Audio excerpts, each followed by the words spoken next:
we want to do the integral of this function. One of the things that needs to happen as you look at this is you got to see that this is exponential. See what I mean? 11x is in the power zone.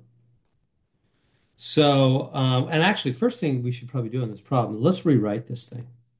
Let's do a rewrite because we don't want that down there. So I'm going to go 4 times 2 to the minus 11x dx. Remember that? Remember negative powers jump to the denominator, then they become positive. We don't want that to be a fraction. We don't want that down the denominator. Just rewrite it like that. Okay. But again, as soon as you see, oh, numbers in the base, x is in power. So let me remind you that that's exponential. Exponential. See, let me come up here. Here, remember, like if you have x to the 10th, do not do the derivative of that. That's just 10x to the ninth. That's the first derivative rule we ever learned, right? It's just a power rule. Just bring the 10 down, subtract 1 from it. Easy peasy. Now, but if you have the other way, if x is in the power, x is in the power instead of the base. See, here x is the base. But if x is in the power, how do you, that's called exponential, x in the exponent zone, not just for e, but any number. So derivative of e to the x, that's our favorite one. He does nothing. What if you have like a different number, like 10 to the x? Well, that's 10 to the x times the natural log of 10. Remember that? Has that little adjustment because it's not the perfect number e. So in general, a to the x, the derivative is itself. He does nothing like e to the x times the adjustment ln a. So in other words, when you're doing the derivative, you got to multiply by ln a. Well, then we're trying to do the antiderivative right now, right? An integral is the anti. That's what I want to do. I want to come over here and I want to go, I need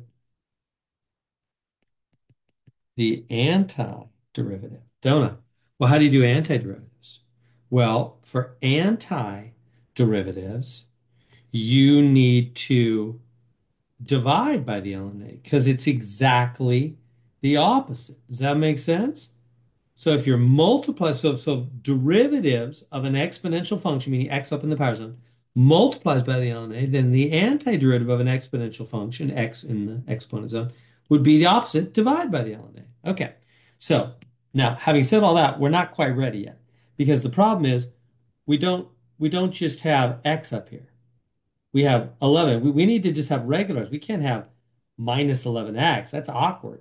So what are we going to do? We're going to u sub. So I'm going to say, oh, just call this u. So I'm going to say u is minus 11x. And then du dx, that's just going to be minus 11, right? The derivative, because the 1 power just comes down. Then you subtract 1 and the x is gone. Okay. So then multiply both sides by dx. Boom. So du is that over minus 11 dx. So let's start replacing things. And you might remember, why are you doing this? Because I want the power to be just a simple x or u or whatever. I don't want a number up there with it. I don't know how to handle that. All I know is the rule for if it's a simple x. If we just have a simple x up in the power zone, for the antiderivative, we'll just divide by the ln of the base. But if we have something other than a simple x, I don't know. So I'm going to do a u sub to make it so. All right, so what do we have now? Start replacing things in this integral. We have the integral of 4 times 2 to the u, right? Because this minus 11x, that's u. Okay, then dx. Okay, well, I need to replace that dx, don't I? Because I got to get rid of all the x stuff, make it all u. So, all right. So what am I going to do? I'm going to multiply by 1 over minus 11. And it'll cancel those out. So minus 1/11 du is dx. So dx can be replaced with minus 1/11 du. So dx can be replaced with minus 1/11 du. So this becomes the integral of 4 times 2 to the u times minus 1/11 du. See how I did right there? That dx is minus 1/11 du. Okay, now you can't multiply 4 times 2 there. You can't make that 8. That's a big no-no. Because why? Because the 2 has his own power that the 4 doesn't have. In fact, I'm just going to stick these numbers in the front now. Let's just yank him out there and yank him out there. So really what we have is minus 4 over 11, integral of 2 to the u du, right? Constant numbers like multiplying numbers, 4 and minus 1/11, just put them in the front. put them together. 4 over 1 goes to the top. There you go. Now we can do the integral of 2 to the u du. Right now, see what do we do? By doing that u sub, we changed this from being minus 11x to just one simple letter, u. That I can do, right? Over here, we talked about it. How to do the antiderivative? You divide, if you have like a to the x, just a simple x up there with a base a, right? For the derivative, you multiply by ln a. For the antiderivative, you divide, opposite, by ln a. So now I can do that. I can say, okay, this I can do. I can do. That's what this integral wants you to do, right? These operators are saying, hey, do the antiderivative, right? An integral is an antiderivative on that minus 4/11 just sits there watching times.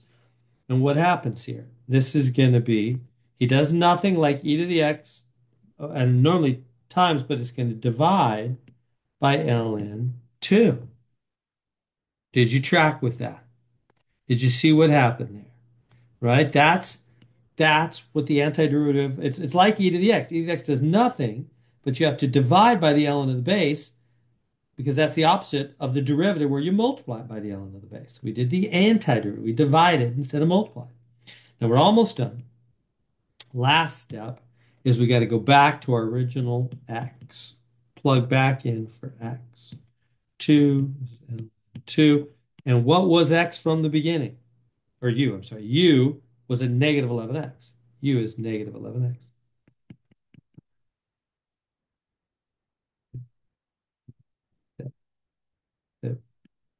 There. That u is negative 11x. And there is our answer. We got it. Minus 4/11 times 2 over natural log. Yep. So minus 4/11, natural log 2 is on the bottom. And they wrote it that way. You can leave it as a negative power, move it to the bottom. It's good either way. Plus a constant. They've already got the constant in there. And so let's recap real quick. What did we do there? So we looked at this x up in the power zone. And right away, you got to recognize that's exponential. That's not the same as x in the base with just numbers in the power. That's the simple rule. Just bring down the 10, subtract 1. That's easy peasy, but we don't got that. We got x in the power zone. First off, we can't have some numbers up there with it. So we did a u sub. We said, just call all that u. And we did the derivative, multiplied it over, then got rid of the minus 11. And so we got, oh, okay, so this becomes 2 to the u, and the dx becomes minus 1/11 du. So then we got, and then we just pull those numbers to the front. So we got to here. Then we can, now that it's just a u, instead of numbers up there with it, we could do the anti. The anti is, it's like e to the x. It does nothing, but then it divides by the ln of the base because it's antiderivative. Derivative multiplies by the ln of the base. We divide. And then plug back in the u was negative 11x, and we did it. There's the antiderivative.